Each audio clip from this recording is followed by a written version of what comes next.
பொண்டாட்டிக்கு மரியாதை கொடுத்ததெல்லாம் போதும். நாங்க 50-50 தான் கொடுத்துருக்கோம். ஆனா முதல்ல நீ தான் குடிக்கணும். அதான் சம்பிரதாயம், மீறக்கூடாது. என்னத்த நான் சொல்றது கரெக்ட் தானே? ஆமா மாப்ள, நீங்க முதல்ல குடிச்சிட்டு அப்புறம் லாவண்யாக்கு கொடுங்க.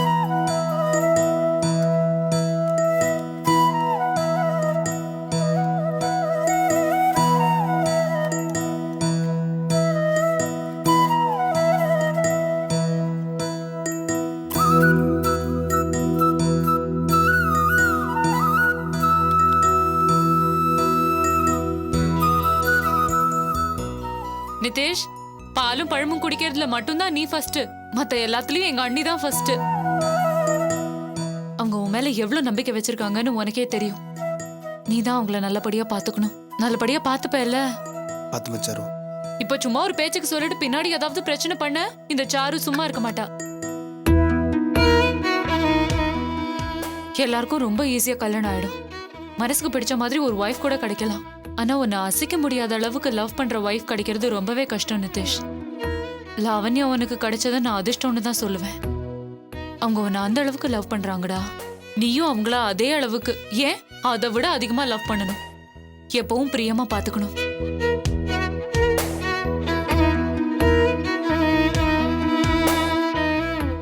என்ன ரெண்டு பேரும் இவ்ளோ அமைதியா இருக்கீங்க?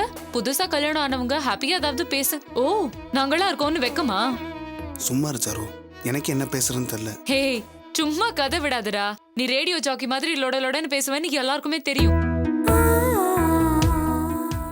அண்ணிய பார்த்து உனக்கு வெக்கமா இருக்குன்னு வேணா சொல்லு, நான் ஒத்துக்கிறேன். நான் எதுக்கு சார் வெக்கம் பண்ணும்? எனக்கு ஒன்றும் வெக்கலாம் கிடையாது. ஐயோ, அப்படி சொல்லாதடா. அப்புறம் வெக்கமே இல்லாதவன்னா அண்ணி ஒன்னு ஓட்ட ஆரம்பிச்சிட போறாங்க. என்ன அண்ணி, ஓட்டுவீங்களா மாட்டீங்களா?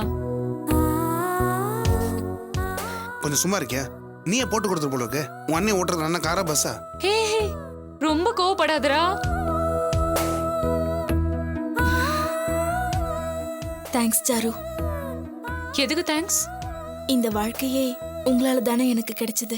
இல்லங்க, உங்களோட உண்மையான லவ் தான் உங்களுக்கு இந்த வாழ்க்கையை தந்திருக்க. நான் என் காதலை விட்டு தர மாட்டேன், அப்படி விட்டு தந்தா உயிரோடையே இருக்க மாட்டேன்னு முடிவெடுத்தீங்க பாத்தீங்களா? அங்கதான் நீங்க ஜெயிச்சிட்டீங்க. அழுத்தமான காதல் என்னைக்குமே தோக்காது, கண்டிப்பா ஜெயிக்கும்.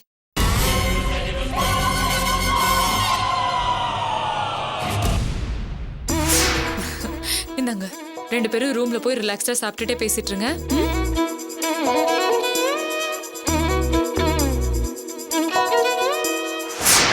என்னடி, நான் பேச பேச உனக்கு அப்படியே பத்திக்கிட்டு வருது இல்ல? ஒரு கையில அத்தைய பிடிச்சிட்டேன், இன்னொரு கையில லாவண்யாவையும் பிடிச்சிட்டேன். அவர் மனசுல நான் இடம் பிடிக்கணும், அவ்வளவுதான். நான் இங்க வந்துட்டேன்ல, இனிமே நீ ரொம்ப கஷ்டப்பட போற.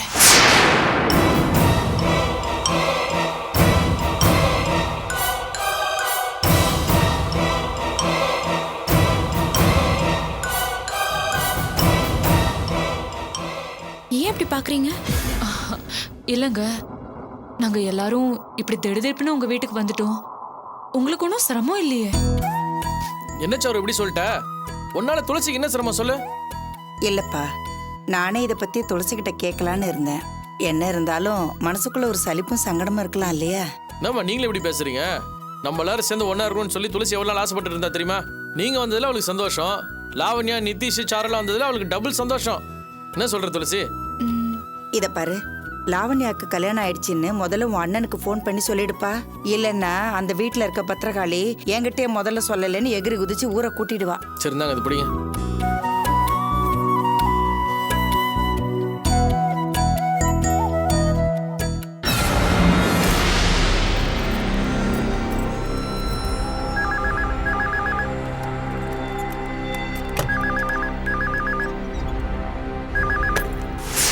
ஹலோ. ஹலோ அண்ணி, அண்ணா இருக்காரா? சொல்லுங்க, என்ன விஷயம்? இல்லை அண்ணி, அது லாவண்யாக்கும் நிதிஷுக்கும் கல்யாணம் நடந்து முடிஞ்சிருச்சு. என்ன சொன்னீங்க? ஆமா அண்ணி, கல்யாணத்தை முகூர்த்த நேரத்துக்குள்ள முடிக்க வேண்டிய அவசரம், அதான் உங்ககிட்ட இன்ஃபார்ம் பண்ண முடியாமல் போயிடுச்சு. பக்கத்தில் இருக்க கோயில தான் கல்யாணம் பண்ணிச்சோம். அம்மா பக்கத்தில் இருக்காங்க, பேசுறீங்களா? ஊருக்குள்ள 100 கல்யாணம் நடக்கும், இதெல்லாம் எதுக்கு என்கிட்ட சொல்றீங்க? இல்ல நீ வந்து சொல்ல நேரம் இல்லை நீ. கோவப்படாதீங்க நீ ப்ளீஸ். நான் எதுக்கு சார் கோவப்படணும்?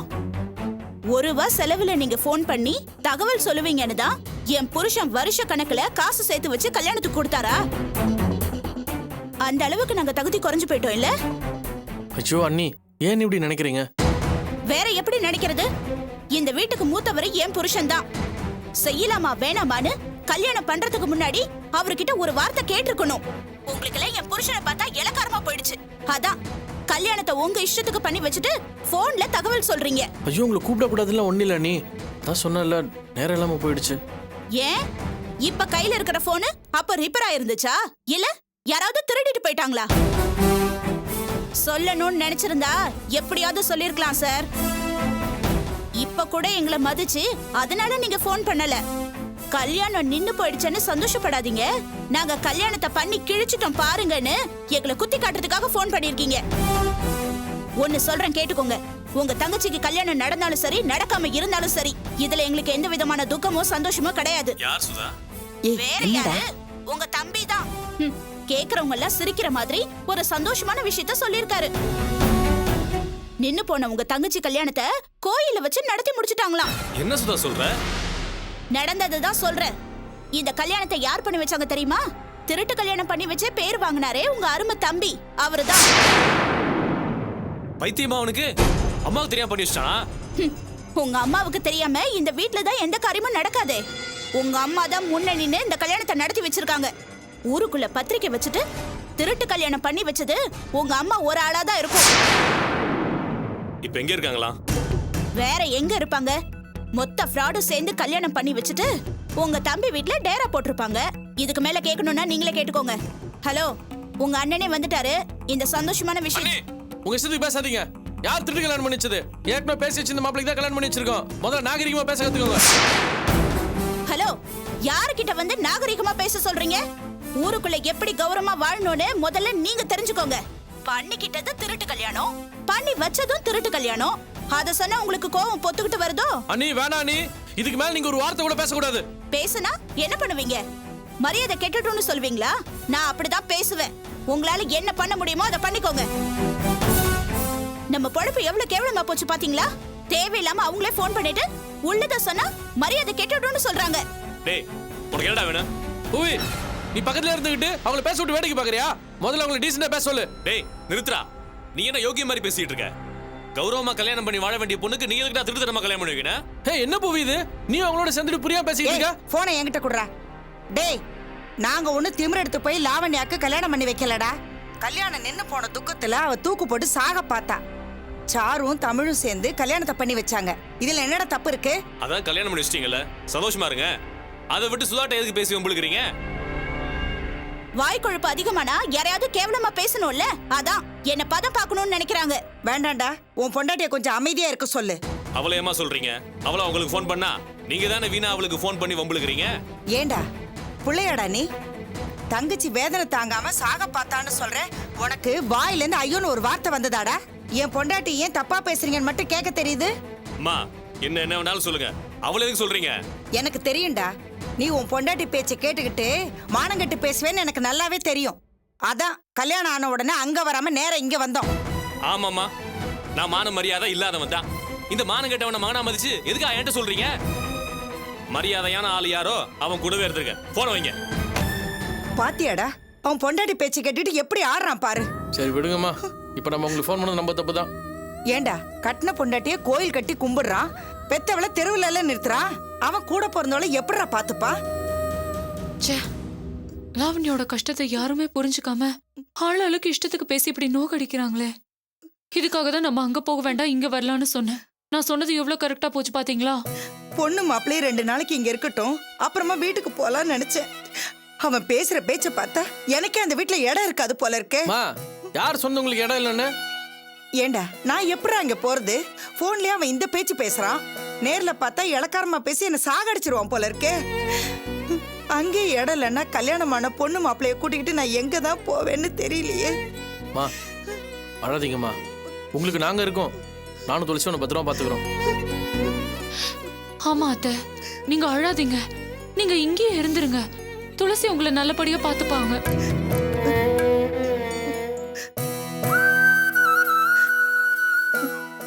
என் பொண்ணுக்கு இப்பதான் கல்யாணம் ஆச்சு. கூட பிறந்தவனே இப்படி தப்பா பேசுறான்னு தெரிஞ்சா அவன் மனசு எவ்வளவு வேதனைப்படும். அம்மா லாவண்யா மனசு வேதனை படம் பார்த்து கொண்டது என்னோட பொறுப்பு. நீங்க தைரியமா இருங்க. துளசி, லாவண்யாங்க? 2 பேரும் உள்ள இருக்காங்க. சாரு, இங்க நடந்த விஷயம் நிதிஷ்க்கு தெரிய வேண்டாம். தெரிஞ்ச ஒரு மனசு கஷ்டப்படுவாரு. துளசி, நீ அவங்களுக்கு காஃபி போட்டு கொடு, அப்படியே டிஃபனும் பண்ணி அவங்களுக்கு சாப்பிட கொடு. போ மா, உள்ள போங்க.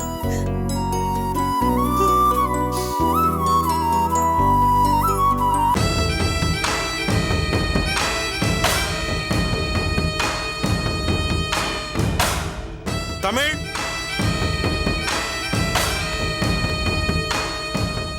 வாங்க சார். என்ன வாங்க சார்? ஏன்பா தமிழ், 4-5 தேதிக்குள்ள வாடகை கொடுத்துருன்னு சொல்லி தானே குடி வந்த. இன்னைக்கு தேதி 10 தெரியுமா? இல்லை சார், தங்கச்சிக்கு தான் மேரேஜ் நடந்துச்சு. அதான் கொஞ்சம் டைட்டாக இருக்கு. இன்னும் கொஞ்சம் நாள் எப்படியாச்சுன்னா. ஏன்பா லட்சக்கணக்கில் செலவு பண்ணி கல்யாணம் மட்டும் நடத்த தெரியுதுல்ல? வாடகை பணம் ஆஃப்டர் ஆல் 5000 தர முடியாது உங்களால? சார் ஒரு நிமிஷம் வாங்களேன். Sir sir please. கையை விடுப்பா. ஒழுக்கமான பையன் ஒழுங்கா வாடகை கொடுப்பேன்னு ஆனந்தோட அப்பா சொன்னாரண்டாப்பா வீட்டை வாடகை கொடுத்தாரு. நீ முதல் மாசமே இப்படி பண்ற? சார் ஒரு 2 நாள் பொறுத்துவோம் சார். எப்படியாச்சும் பணத்துக்கு ஏற்பாடு பண்ணி கொடுத்துட்றேன். 2 நாளா? இந்த வாடகையை நம்பி தான் ஹவுஸ் ஓனர் சீட்ல சேர்ந்திருக்காரு. 2 மணி நேரத்துல பணத்தை ஏற்பாடு பண்ற வழியை பாரு. இல்ல வேற வீட்டை பார்த்துட்டு போயிடு. மாசம் உன்னோட நான் மாரடிக்க முடியாது. ஏன்பா என்னப்பா, காசு கிடைக்குமா கிடைக்காதா? சார் நீங்கள் வீட்டுக்கு போங்க சார். நான் ஒரு 2 மணி நேரத்தில் எப்படியாச்சும் பணத்துக்கு ஏற்பாடு பண்ணி கொண்டு வந்துடுறேன். தேதி தவறாம வாடகை கொடுக்குற வழியை பாரு. தேவையில்லாம ஹவுஸ் ஓனர் நம்ம தலையில பொறுப்பு புடைச்சு நம்ம உயிர் வாங்குறாரு.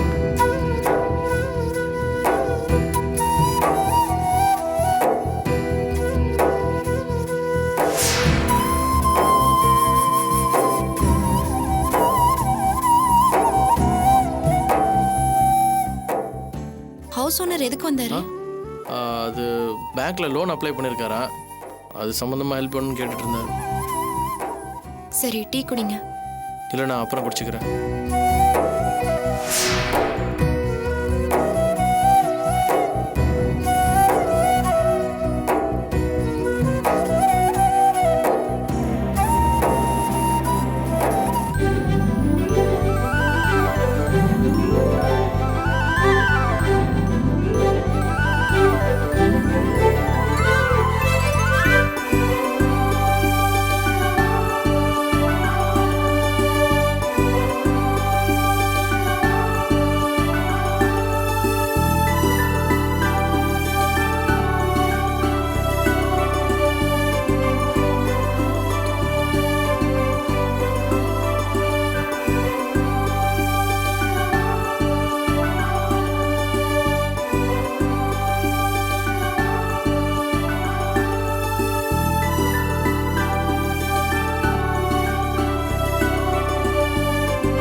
இந்தம்மா அண்ணனுக்கும் அன்னிக்கும் கொடு. அண்ணா அண்ணா, அம்மா பாலும் பழமும் கொடுக்க சொன்னாங்க. நான் தான் கொடுப்பேன். அண்ணி, நான் தான் கொடுப்பேன். கொடு.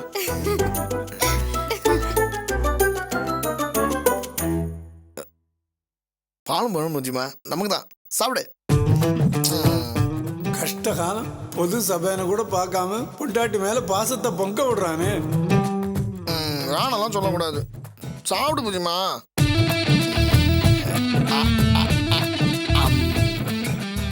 பாத்தீங்களா சம்பந்தி, மாப்பிள்ளை எப்படி பாசத்தை காட்டுறாருன்னு.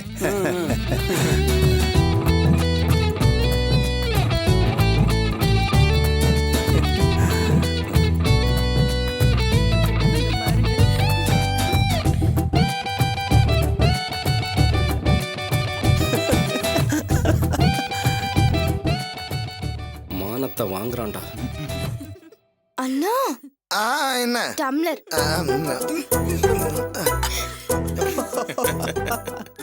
சரிங்க சம்பந்தி.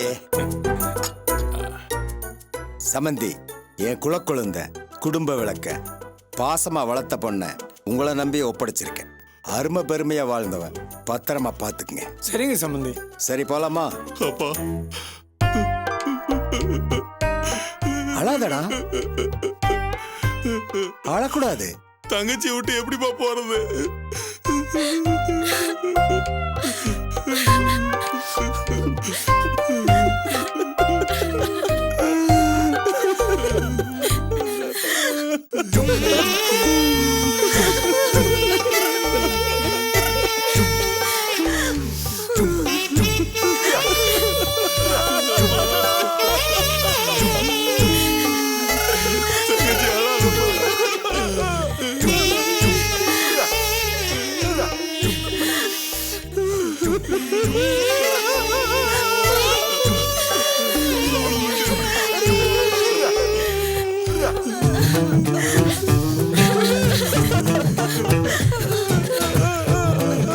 சம்மந்தி சம்மந்தி நீங்களே இப்படி மனசு உடைஞ்சு அழலாமா? அழாதீங்க. நீங்க தானே இந்த குடும்பத்துக்கு பெரியவர். நீங்க தானே இவங்களை எல்லாம் சமாதானப்படுத்தணும். நல்ல வேலை சம்பந்தி, ஞாபகப்படுத்தினீங்க. நான் தான் இந்த குடும்பத்துக்கு பெரியவன். நான் சமாதானப்படுத்துறேன். டேய், அழக்கூடாது. இனிமே யார் அழக்கூடாது? எப்படி மாமா அழாம இருக்க முடியும்? இப்ப நான் இல்ல, நம்ம பொண்ணு அன்பா பாசமா வளர்த்துட்டோம். அதுக்காக வீட்லயே வச்சுக்க முடியுமா? கல்யாணம் கட்டி கொடுத்தா அடுத்த வீட்டுக்கு அனுப்பித்தான் ஆகணும். நீங்க இப்படி அழுகிறத பார்த்து சின்ன பொண்ணு அவ்வளவு அழுகிற பார்த்தையா? இனிமே யார் அழக்கூடாது.